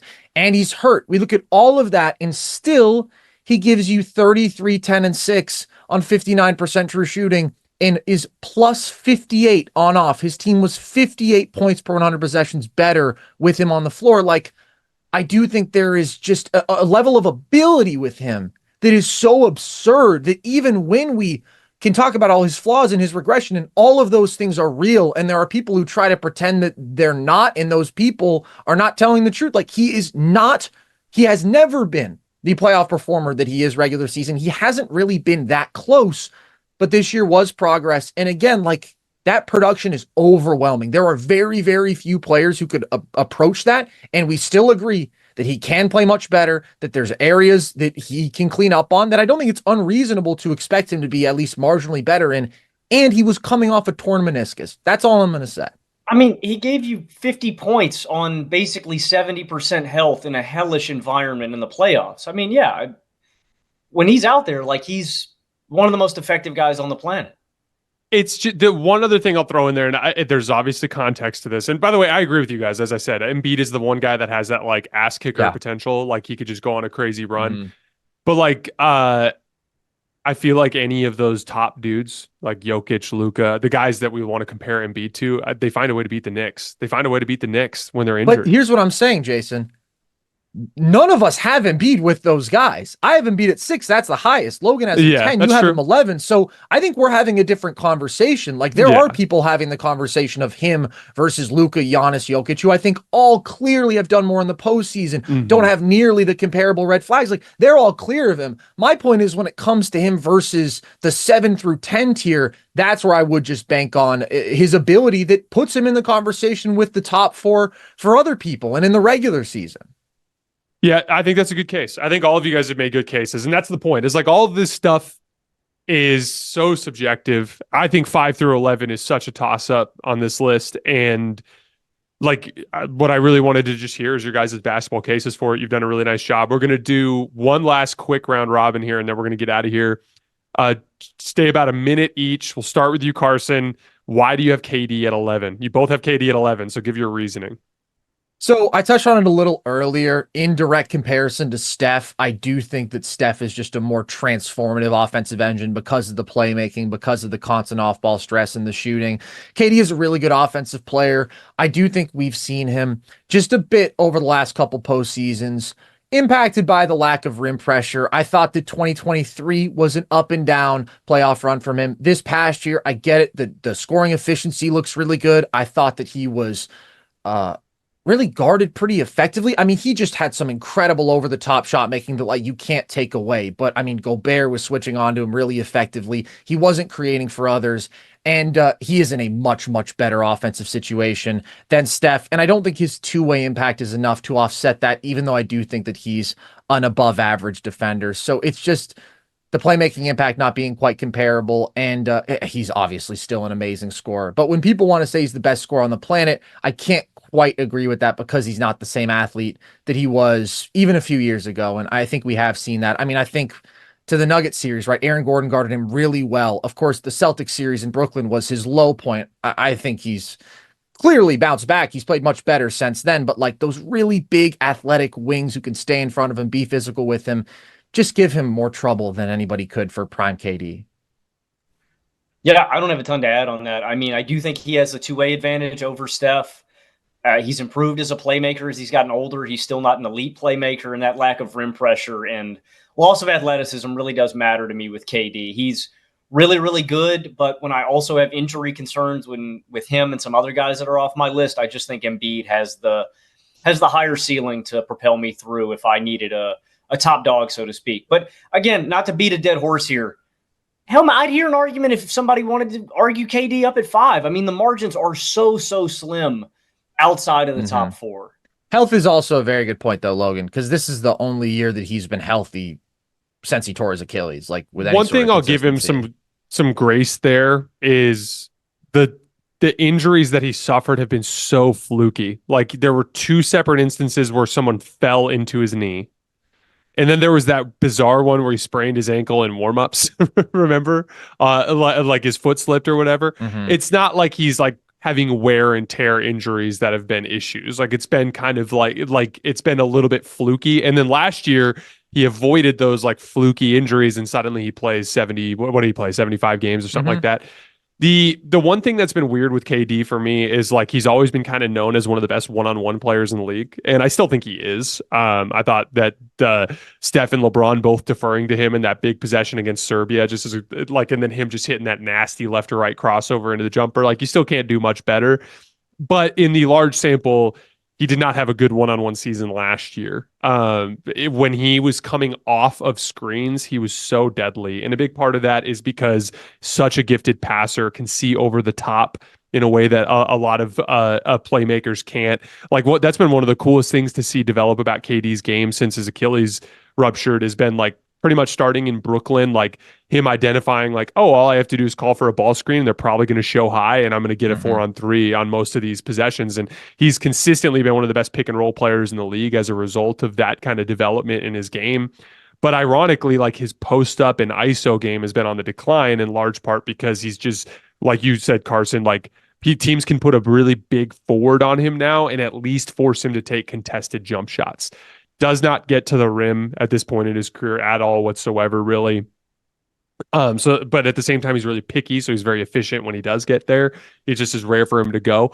So all that stuff is legitimate. The reason why I had him over Embiid is like I still think he's a pretty damn safe foundational piece for a franchise in the sense that like he's super easy to plug and play into any offensive system. You can use him in a bunch of different ways defensively. Like he's an excellent switch defender. He's an excellent low man. He's an excellent defensive rebounder. Like he's got all of these different traits that he brings to the table there. So like if I'm building a basketball team from scratch, I still can't do a whole lot better than Kevin Durant. But I had him at 10, or excuse me, at 9 with Steph at 10, and then Embiid at number 11. But I appreciate you guys taking the time to come humor me with this format. I know it's so funny, these player rankings lists, there's no way to do them without causing loopholes, and everything is kind of unrealistic. I talk about this all the time on the show, like, oh, in a vacuum, like game starts tomorrow. That's great. That's never how you win the trophy though. Like that's not like you don't get to play one game tomorrow to win the trophy. Okay, playoff series that starts tomorrow. Well, that's not how you do it either. Playoff run that starts tomorrow. Well, that's not how you do it either. Like the way you get the Larry OB starts in October, and it's a grind. And you've got to be playing the best basketball at the right time. There's a leadership element keeping your team engaged throughout the regular season. And like, there's so many different elements to it, and it's complicated. And I tried to kind of set that up as the criteria this year. And you guys brought a lot of solid points and arguments. Really quickly, before we get out of here, why don't you guys tell us what you're working on over at Nerd Sesh? Well, first of all, thank you for having us. This was a ton of fun, and it's excellent to scratch the basketball itch because we have been a little NFL focused as of late because we cover that as well. So if you guys want to see all of our NBA stuff, all of our NFL stuff, we do a bunch of trivia as well. We did trivia with Jayson just the other week in Jovan Buha. We did some Lakers trivia. So that's all on our YouTube channel. Just look up Nerd Session. We've got all that. And we've also got some historical NBA content, some video essays that we put out with film as well on YouTube. Yeah, they've been doing amazing work on the film side of things too. And I think there's a kind of an area of opportunity for that on YouTube, like truly educational video content. And you guys do a really nice job with that. Make sure you guys head over to Nerd Sesh, check it out. Schedule for the rest of this week really quickly. On Wednesday, we'll be doing the bragging rights list. So I'm just going to hit like the top, like 4 or 5 guys in the league, truly based on what they accomplished last year. Kind of just an opportunity to pay some respects to those guys for what they accomplished. Then we have something on a Friday, I believe, surrounding the GM survey. And then starting next week, we are getting into season previews. We're going to start breaking down teams little by little. We'll do that power ranking style like we did last year. As always, we appreciate you guys for supporting the show. Thanks for coming to hang out. Don't forget to support the Nerd Sesh guys, and we'll see you guys on Wednesday.